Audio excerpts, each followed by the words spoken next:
Boa tarde a todos, muito obrigada pela oportunidade, Elisabetta, de fazer parte desse grupo, né, de pesquisa e poder aqui trazer, então, um pouco da nossa contribuição, né, com essas entrevistas que fizemos, então, em relação a essas mulheres, né, então, mulheres descendentes, né, de italiano, aqui da cidade de Londrina e de São Paulo, então, duas entrevistas gravadas recentemente, né, com a Janice De Piero, né, em São Paulo, por parte da Adriana, né, e a Célia Musilli, então, aqui em Londrina, né, que fui eu quem entrevistou. Essas entrevistas, né, a partir dessas entrevistas, é que nós gostaríamos de, então, levantar aqui reflexões, né, acerca das narrativas da imigração italiana, desse ponto de vista, né, do ponto de vista feminino, entender como essas mulheres italo-descendentes descreveram, né, descrevem a trajetória das suas famílias e também percebem a própria italianidade. Quanto ao referencial teórico, a Adriana vai comentar um pouquinho para vocês, né, Adriana? Quais foram os nossos pressupostos e tem aqui os títulos elencados. Tem que abrir o microfone, Adriana.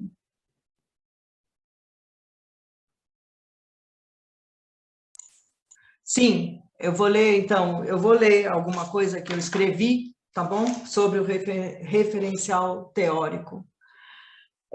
Tomando como base teórica o livro A Memória Coletiva, de Maurice Halbe-Wachs, assinalamos, desculpe a pronúncia, que eu sei que não está correta, do sobrenome dele, assinalamos que ele revolucionou o pensamento de sua época ao afirmar que o fenômeno da recordação e da localização das lembranças não pode ser percebido e analisado se não forem levados em consideração os contextos sociais que servem de base para a reconstrução da memória.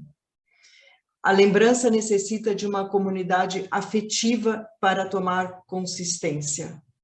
As lembranças de outros indivíduos que compõem o mesmo grupo ao qual pertencemos podem acender em nós uma semente de rememoração e transformar o caldo de lembranças em uma massa consistente.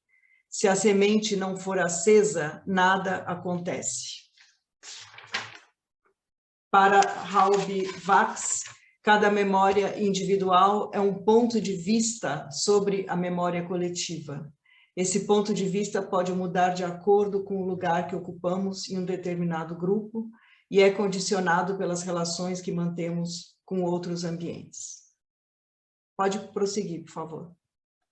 Obrigada, Adriana. Então, a gente vai apresentar aqui alguns temas, né, que nós extraímos ali, escolhemos analisar dessas entrevistas, né, e antes disso fazer apresentar alguns dados históricos, assim, da imigração aqui, né, sobretudo aqui em Londrina, na região, e biográficos também das entrevistadas, né.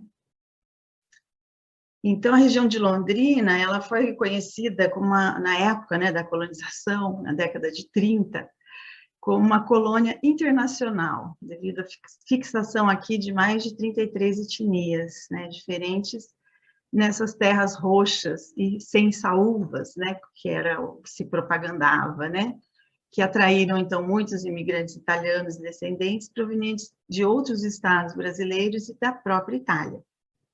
Estima-se, inclusive, que a maioria dos pioneiros que se radicaram em Londrina e cidades da região, na época, era de origem italiana, sendo essa presença visível em todos os aspectos da cultura material e imaterial.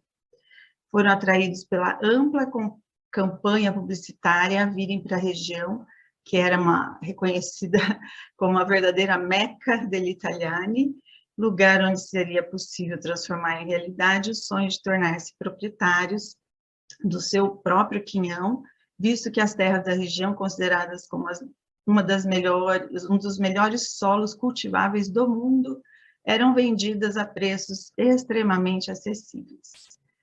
Aqui vocês têm a imagem de um dos Domingos Casoni, que acabou nessa região onde ele se fixou, sendo formado o primeiro bairro aqui da cidade de Londrina, Vila Casoni.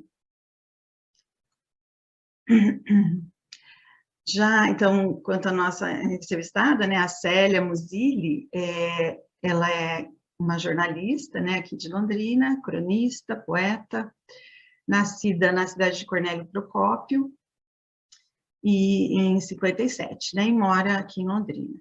Ela se graduou em jornalismo, né, na UEL, e o mestrado em teoria e história literária na Unicamp. É editora do principal jornal da cidade, que é a Folha de Londrina, cronista do seu caderno 2, né, o Folha 2.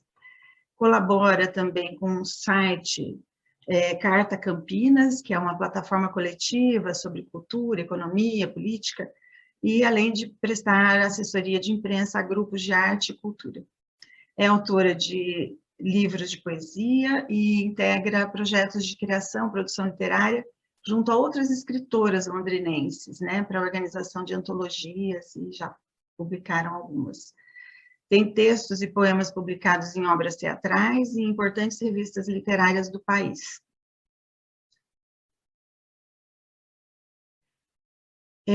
Eu trouxe para vocês aqui só alguns trechos, né? Não temos nenhuma uma edição de gravação, né? Como fez a Elisabetta e a Luísa, mas os trechos, né? Aqui que a gente destacou, e espero que vocês consigam acompanhar. Eu vou comentando, então, o que a gente analisou aqui, né? Esses relatos, então, né? Sobre a trajetória da família, né? Da família dela, e como ela percebe, então, a sua italianidade, né? Ela começa o relato enfatizando que todos os seus avós eram italianos, com exceção de um deles, né? Um avô materno.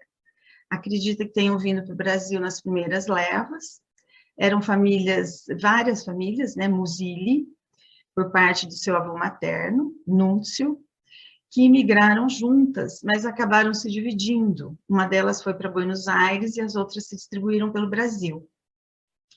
O seu avô paterno era anarquista, assim, né, como os Musilli, que foram lá para Buenos Aires, e, contrários ao fascismo, saíram fugidos da Itália e perseguidos pelos camisas negras. A identificação política e profissional que Célia demonstra reconhecer em relação à família confirma o que Gambini pensa a respeito da imigração, que não é apenas um deslocamento de pessoas e força de trabalho, é também um deslocamento de almas, de visões de mundo, conceitos e ideologias. É um inconsciente grupal e nacional que também migra. Aqui, o tema a respeito dos primeiros contatos, então, com a Nova Terra, e, claro, não foi aqui em Londrina os primeiros contatos, mas eles vieram nesse início da colonização aqui também, por volta de anos 50, eles chegaram aqui, na verdade. E, então, eles vieram muito pobres, né, da Itália, ela relata isso, tá? Passaram muitas dificuldades no Brasil, devido, sobretudo, às condições precárias a que foram submetidos nos primeiros tempos, nas fazendas de café, e acabaram por se mudar para a cidade, pois também, como observa o Gambini, viver na imensidão das fazendas assustava os recém-chegados. O trabalho era muito mais duro do que esperavam. Muitos não aguentavam, largavam tudo e voltaram. Alguns fugiram para as cidades e deram início a uma nova vida, que é o caso da família dele, da Célia. Ela vai também abordar as tradições, né, as tradições da família, né, no caso do avô, do Núncio, né, em relação à orificeria em italiano. E ele, então, nasceu na Calábria, viveu em Caserta, porém, e também em resposta a questionamentos feitos por Gambini, se muda transplantada, se a muda transplantada mingua, vinga, se adapta ou se transforma? Ou ainda, será que a alma transmigrada consegue espelhar-se em novas paragens e refletir a luz? Pode-se verificar que, no caso de Núncio, houve sim uma adaptação, e sua alma conseguiu refletir a luz por meio da arte da ourivesaria, a habilidade em trabalhar, né, com os metais preciosos que trouxe da Itália, transmitiu a seus filhos e executou até o fim da vida, aqui no Brasil. Ela relata que ele era um aventureiro, morou em várias cidades diferentes, viajava muito pelo Brasil, inclusive em regiões de garimpo, no estado do Mato Grosso. No início, viveu em uma fazenda de café em Jaú, transferiu-se posteriormente a Londrina, na fase de formação da cidade, passando em seguida para outras cidades da região norte do Paraná. Já o avô paterno, João Alberini, nasceu em Mantova e veio ainda criança para o Brasil. E assim como o avô materno, morou em uma fazenda de café no interior do estado de São Paulo e na cidade de Bernardino de Campos, onde exerceu a profissão de comerciante e veio mais tarde a falecer.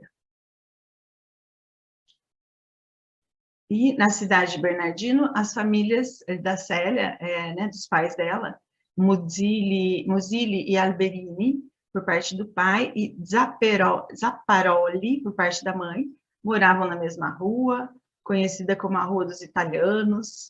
Eles foram, portanto, criados praticamente juntos, embora fossem 10 anos, tivessem 10 anos de diferença de idade, e essa diferença não foi empecilho para o casamento, né? E, na sequência, a mudança para Londrina. E aqui, a mudança se deu após a loja do seu avô, Núncio, ter sido saqueada durante a Revolução de 32. E aqui, então, eles abriram uma primeira padaria, chamada Padaria Olímpia. Foram proprietários também, então, de uma relojoaria, né, na principal avenida, que é a Avenida Paraná, dando seguimento à oreficeria.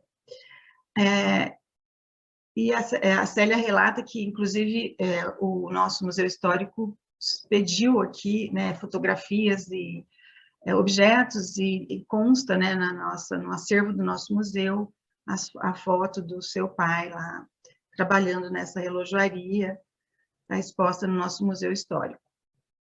Ela relembra os hábitos italianos que vivenciou, como a grande família reunida à mesa, e as festas religiosas, como a de São João, que seu avô realizava tradicionalmente em todas as cidades que habitou, e essas tais experiências demonstram que, ao emigrar, leva-se na bagagem, como descreve o Gambini, não apenas pertences materiais, mas atitudes, fés religiosas, sonhos, mitos, ideias, valores, sentimentos, e tudo isso migra, né, sem mala e nem baú. Interessante observar também o que ela fala a respeito da questão da língua e dos dialetos, né? Ela questiona e lamenta que os italianos não ensinavam a própria língua para os filhos, como faziam, né, no caso aqui em Londrina, os japoneses. Mesmo seu pai, que sabia falar em italiano, porque conviveu com os italianos, não ensinou a ela. Mas talvez seja necessário considerar o que diz Gambini sobre essa questão. A alma humana está sempre vinculada a um solo concreto, e as pessoas que nele vivem e criam cultura e história, projeta-se na paisagem, no clima, na cara das outras pessoas, na língua falada, na comida, nas esquinas, na música, nas tradições. É uma imagem familiarmente reconhecida em um espelho duplo imperceptível. Em relação à imagem, agora a imagem que ela entende que os italianos têm, né, no Brasil e aqui em Londrina, ela considera que sejam muito respeitados do ponto de vista econômico, por conta das conquistas alcançadas por meio do trabalho árduo e posse da própria terra. Não fosse isso, talvez não fossem tão bem quistos assim. Afinal, como observa também Gambini, tanto se sonhou, tanto se esperou pela aurora dessa pátria desejada, e ela surge à sua moda. Mas ela não segura no colo, não aquece, não dá segurança, não alivia a ansiedade, não protege, não abriga indistintamente aos que têm e aos que quase já não têm mais nada.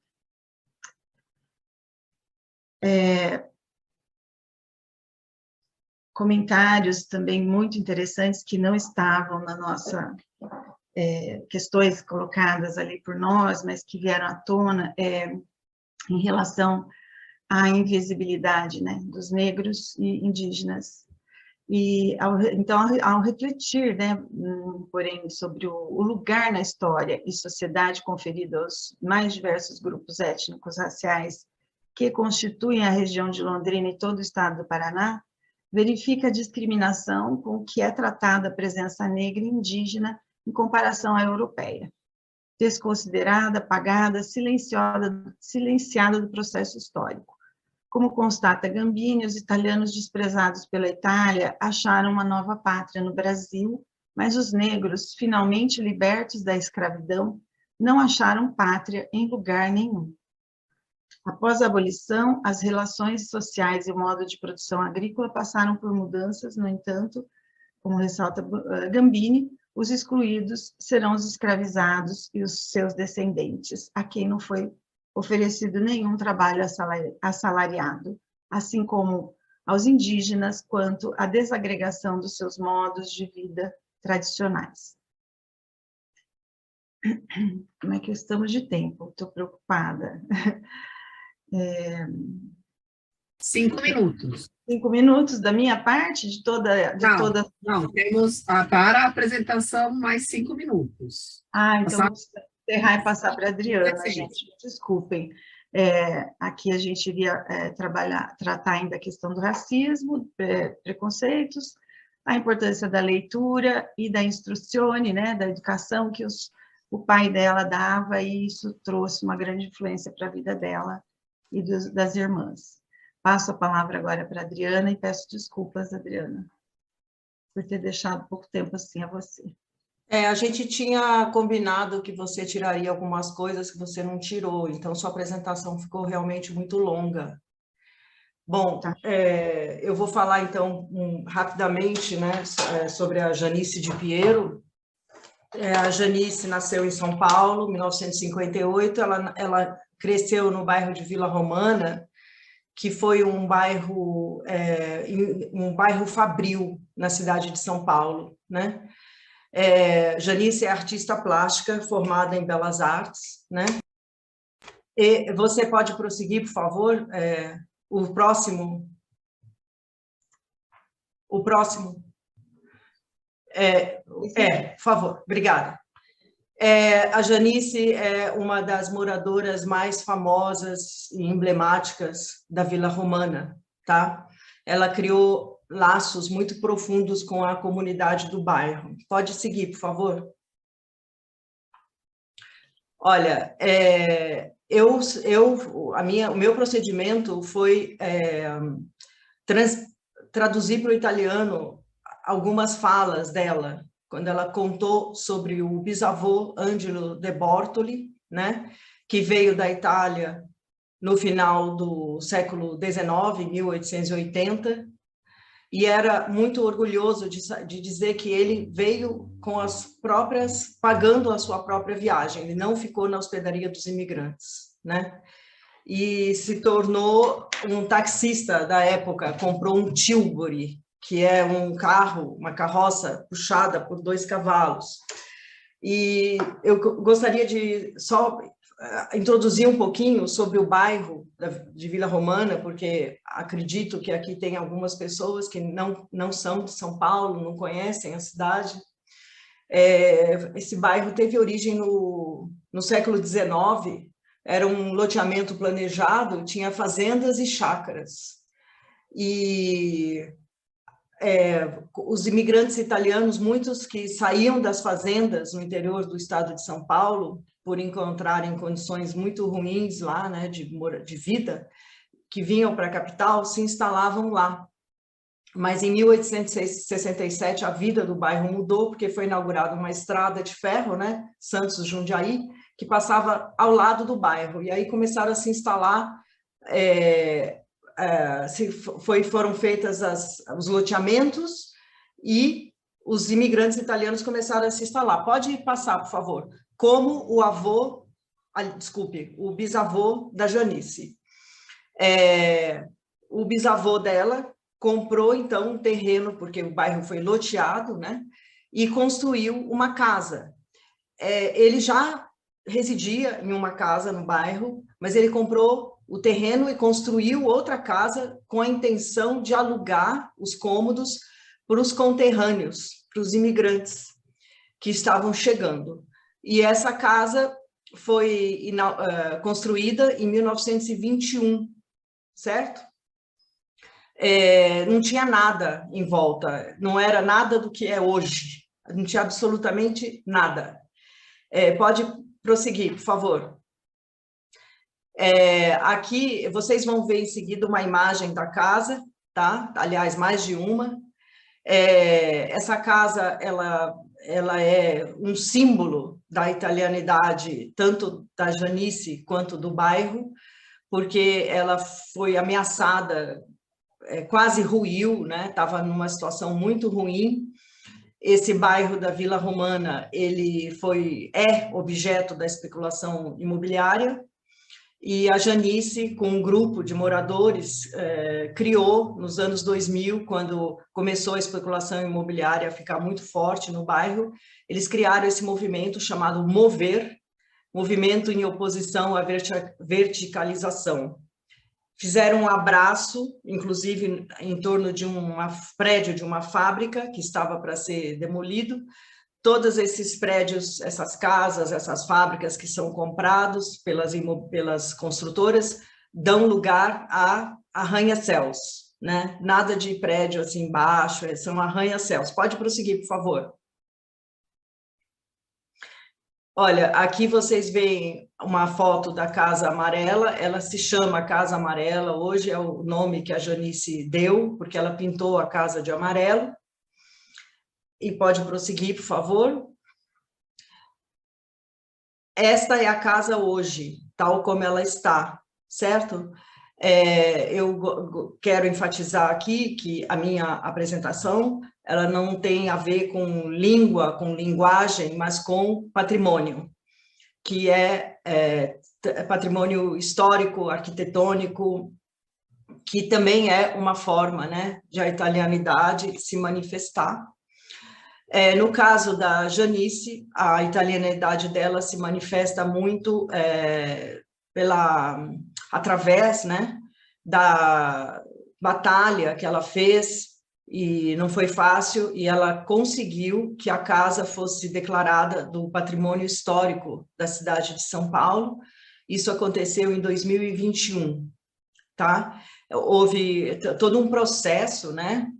Visitas de arquitetos do Compresp, o Conselho do Patrimônio, né, da cidade de São Paulo, que fez várias visitas lá para estudos, para ver se era mesmo, poderia ser mesmo tombada. Evidentemente, essa casa foi alvo de propostas de várias construtoras, e a Janice nunca vendeu, né? Pode prosseguir, por favor. E hoje ela é reconhecida no bairro, né? E aqui são outros trechos da entrevista com a Janice. Eu esqueci de dizer, talvez pela pressa, né, que ela nasceu no bairro mesmo e ela cresceu na Vila Romana, certo? No meio do que ela mesma fala, dessa italianada toda. Então, ela tinha muitos parentes no bairro, né? O bisavô se casou, teve muitos filhos, e depois vieram os avós dela e os tios-avós, que ela tinha vários. Então, ela cresceu no meio disso tudo, né? E ela fala até que o R dela, como vocês falam, podem ler, havia uma moradora do bairro que usava um R bem característico italiano, e as pessoas dizem que ela própria usa esse tipo de R. Pode prosseguir, por favor. Janice fala que é muito orgulhosa da família, né? Aqui, desculpe, está faltando o M de Matarazzo. E a família, no caso dela, é de uma importância crucial. A herança familiar, né? É importantíssima. Pode prosseguir, por favor. Bom, a bisavó da Janice, isso é interessantíssimo, né? A Janice chamou a atenção desse aspecto. O bisavô dela não sabia ler, era analfabeto. E a bisavó sabia ler bem, gostava de ler, inclusive, e era ela que administrava tudo. Ela que assinava os documentos, ela era a matriarca, inclusive os filhos, né, do casal, o pai dela, inclusive, que trabalhavam e entregavam o salário para ela, todo mês. Ela que administrava os salários dos filhos. Matriarca mesmo, isso é interessantíssimo. Pode prosseguir, por favor. Aqui vocês veem a foto da bisavó, Teresa. Pode prosseguir. Aqui vocês veem a foto de Ângelo, o bisavô, com ela e os filhos. Pode prosseguir, por favor. Aqui é Janice com um totem, né, que ela mandou fazer a partir de uma foto da bisavó. Um aspecto interessante que eu gostaria de chamar a atenção, para finalizar, é que a Casa Amarela, então, foi, como eu já disse, tombada, e hoje ela é uma espécie de centro cultural particular. A Janice mora numa casa que fica ao lado, são duas casas, parece, olhando de fora, parece que é uma só, mas são duas. Uma é onde ela reside e ao lado é o ateliê dela. E a Janice é arte educadora, né? Além de artista plástica, então ela usa o ateliê para vários tipos de encontros. Inclusive, a Casa Amarela, hoje, faz parte daquelas jornadas do patrimônio, ela está incluída nas jornadas do patrimônio que acontecem uma vez por ano. Aqui em São Paulo, são jornadas promovidas pela Secretaria de Cultura do município, né? Pode prosseguir. Bom, para finalizar, eu gostaria de que vocês lessem essa frase, que eu acho muito bonita, é um parágrafo, né? E que eu acho que ela ajuda a entender também que o significado do vaso para quem, para as pessoas a quem ele pertencia, né? Se eu conto uma história, eu vou contar de uma maneira. Se outra pessoa conta a mesma história, vai contar de outra maneira, porque depende do ponto de vista de quem fala, certo? Bom, este é o último slide, e agora aqui são as referências bibliográficas. Gostaria também de chamar a atenção para finalizar agora, para as fotografias. O papel crucial das fotografias como elemento catalisador da memória, e a importância crucial também dos avós, tanto no caso da entrevistada da Márcia, quanto no caso da minha entrevistada. Os avós desempenham um papel muito importante na memória da família. E eu considero que a Janice, a minha entrevistada, ela é uma guardiã da memória familiar. Ela está conseguindo fazer isso através da Casa Amarela. Muito obrigada. Obrigada, Márcia. Obrigada, Adriana, né?